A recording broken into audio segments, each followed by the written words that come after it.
The USA has just sanctioned a Chinese port, and the fallout has been instant.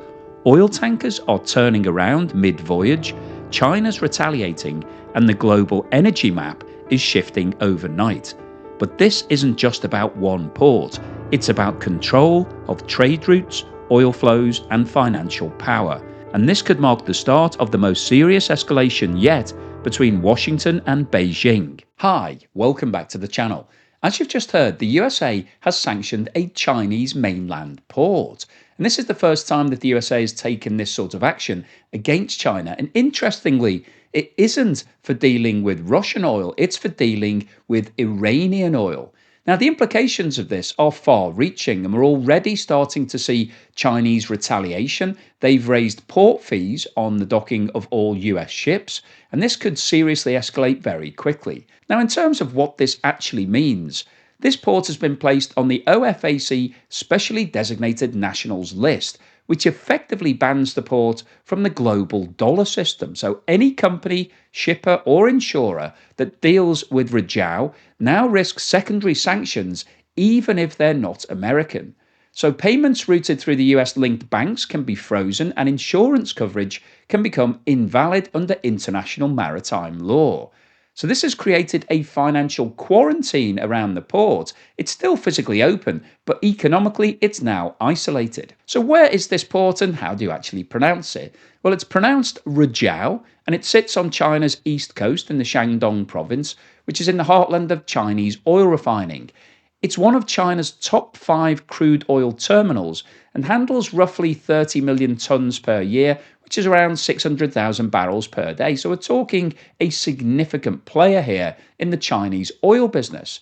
It supplies dozens of independent teapot refineries. Now, a teapot refinery, you may have heard that term before, you may not know what it means. A teapot refinery is basically a small independent refinery that's processing a relatively low volume of oil. So these teapots quite often are buying their oil from the cheapest possible seller, and quite often that means it's going to be sanctioned oil coming from places like Iran or Russia. So I think the key takeaway here is that this isn't just a port, it's a critical energy artery in the Chinese oil system. So why has the USA sanctioned this port? Well, this is actually part of a new strategy, moving away from just sanctioning individual companies to sanctioning infrastructure. And the reason why it's doing it is because this port has been handling large volumes of Iranian oil, and there have been long-standing sanctions against Iranian oil. So China shouldn't actually have been doing this anyway, but actually putting something into effect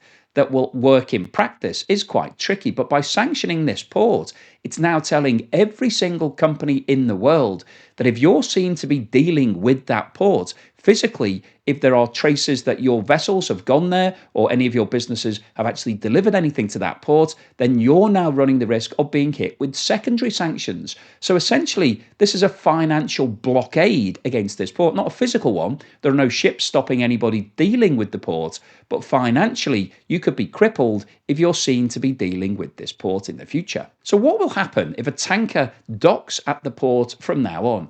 Well, basically, the owner of that ship will be blacklisted. So they'll be told that all their assets that are going through the financial system in the US would be frozen. And they themselves will become sanctioned entity. So that's obviously not ideal. As will the insurer. So if the insurer of that vessel knowingly continues insuring it as it's using that port, then it will also become blacklisted. So that means effectively the ships will lose their insurance because there will be wording in the policy saying that you're not allowed to deal with sanctioned entities. But also the trader and the charterer of the ship. So basically anybody that's involved with the delivery of whatever that tanker is moving will become sanctioned. So this is effectively a wide-scale blockade against this port. And that's why lots of tankers are now doing U-turns and turning away from the destination and going to places like Singapore and Malaysia. So what are the implications of this for the Chinese port itself? Does this mean that it's going to close down? Well, obviously not, because it will continue dealing with countries that are basically not interested in the sanctions. So Russia's a good example. They've obviously under sanctions themselves, so they'll be able to continue using this port because their tankers and their insurers and their companies won't really care that they're going to be locked out of the US financial system because they're already locked out of it. But from China's point of view, it will actually hurt the economics of this port because they will see a huge reduction in the volume of ships that are docking there. And if you're running a port, that's how you actually make your money, by charging fees for people coming and docking. And clearly, the local economy will also suffer because they'll see a reduction in the volume of oil that's going through that port. And that oil is feeding refineries in China. So those oil refineries will also potentially see a reduction in the volumes of crude that they're taking on. So this is going to have wide-ranging implications for China and this port. And potentially it means that a higher percentage of shadow fleet vessels will be going there. So the shadow fleet we've talked about before. So these are the tankers that have switched their transponders off. They're not actually recording where they're going and who they're working for. So basically, they're using sanctioned oil from places like Russia and Iran. And if you're using more of those shadow fleets, that increases the risks because a lot of that fleet is older and potentially at risk of having some sort of disaster. Many of them also might not be insured. So if they come into dock in your port and there's an accident, then you might not be covered. You might have to pick up the costs of clearing up an oil spill or something like that yourself if that ship doesn't have any insurance. So it's increasing the risk for this port as well as hurting it financially. So what's China's response to this been? Well, you won't be surprised to hear that they've retaliated immediately. They've introduced a new port tax on all USA vessels or any vessels that were actually built in the USA. So it's going to cost more for those ships to continue using Chinese ports. So obviously they won't use the sanctioned port because it's been sanctioned, so they would be hit with the secondary sanctions themselves. But for every single US vessel that's taking things to China or bringing things from China, importing into the USA, they're now having to pay more. So once again, this is increasing global costs and potentially will increase the tension between the two nations. And we could see further retaliation from the USA because when we've seen China retaliating in the past, when Donald Trump announced his initial round of tariffs against China and China retaliated, he came back with higher tariffs and that escalated to a situation where it got to 145%, which was then reduced but is now back in play because we've had this 100% tax announced last week. So things are really starting to heat up in the trade war between the USA and China. And in terms of the financial implications, well, they're multiple. Freight costs, so the transport costs for anything that's moving on the water, are already rising, especially for crude routes into Asia. So that's bad news for everybody, the companies that are selling and also the companies that are buying. It will raise costs of end users as well in China. Insurance premiums are also rising sharply on any voyage near a sanctioned port. Some Chinese refineries are reducing their runs due to the lack of crude oil coming in, and we could see an increase of between $2 or $3 per barrel on Brent crude due to the uncertainty. Now, there's a lot of factors in that equation because we've also got a slowdown in the global economy, which would reduce the price of oil. So we've got different forces pulling in different directions. But the key takeaway here is that this action will increase the cost of oil in both China and globally potentially. So what's the summary and conclusion today? Well, I wanted to post this video because over the course of the past 7 days, we have seen a real deterioration in the relationship between the USA and China. Back in April, when Donald Trump announced his reciprocal tariffs, and he announced that he was applying a tariff of 35% against China, China retaliated, and we then saw a tit-for-tat exchange, which saw the tariff rise to 145%. And things got a bit crazy. But they then calmed down, and there were meetings between President Trump and President Xi, and it looked like everything was going back to calm waters. However, over the last week, what we have seen is that China have been reducing their availability of rare earth minerals, which are needed in lots and lots of different industries. They are quite a critical supply. And the USA doesn't like that. So Donald Trump came out and said, in response to what you're doing with rare earth minerals, we are now imposing another 100% tariff on top of the existing tariff. So that takes the tariff to 130 or 140%, depending on which way you look at it. So that's been quite a big move. And in addition to that, we have now seen the USA sanctioning this port in China, Rizhao as a result of it dealing with Iranian oil. Now, Iranian oil has actually been sanctioned for a long period of time, so China shouldn't have been buying this. But up until now, it's been quite difficult to actually enforce any sanctions because how do you prove that China has been buying Iranian oil? It usually is moved on the shadow fleets, and in many situations, that oil is actually being transferred ship to ship on the ocean. So it's actually quite difficult to prove that China is buying Iranian oil.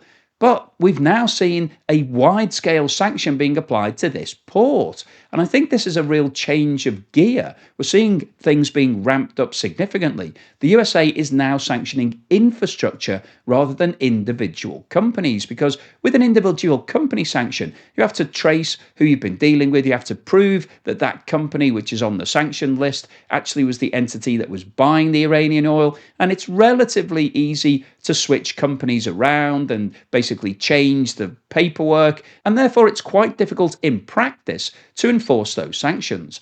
But when you're applying the sanctions against a port, a massive physical area, all you need to prove is that any ship that went to that port was there, and therefore you can sanction the owners of that ship, the insurers of that ship, and any other company involved in the trade or chartering of the business. So those companies are now not going to want to deal with this port. So it's really effective way of providing a financial blockade against that piece of infrastructure. So that's what the USA has now done. Now, in response to that, China has increased the fees that the USA ships are having to pay to move things to and from China. So that's going to increase the cost of everything from US businesses' perspective.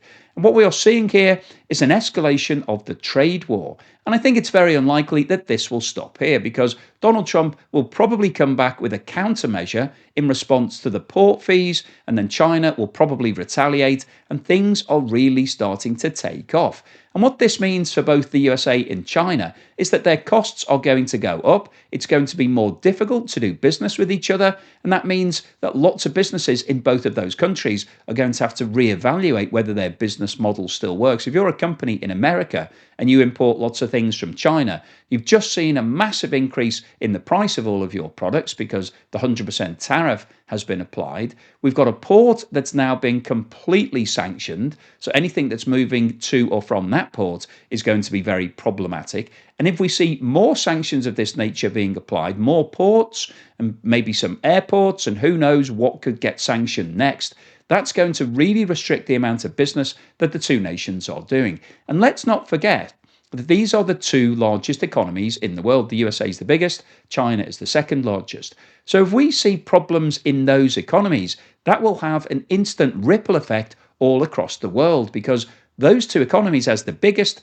are dealing with every other country in the world. So if they have problems, they will have a knock-on implication to all of us, basically. So this is a really serious situation. And unfortunately, as it stands at the moment, it doesn't look like there's an obvious end in sight. It looks like this could continue through the rest of 2025 and possibly into 2026. And if it does, it will definitely have a negative impact on the growth of the US economy, the Chinese economy, and the global economy.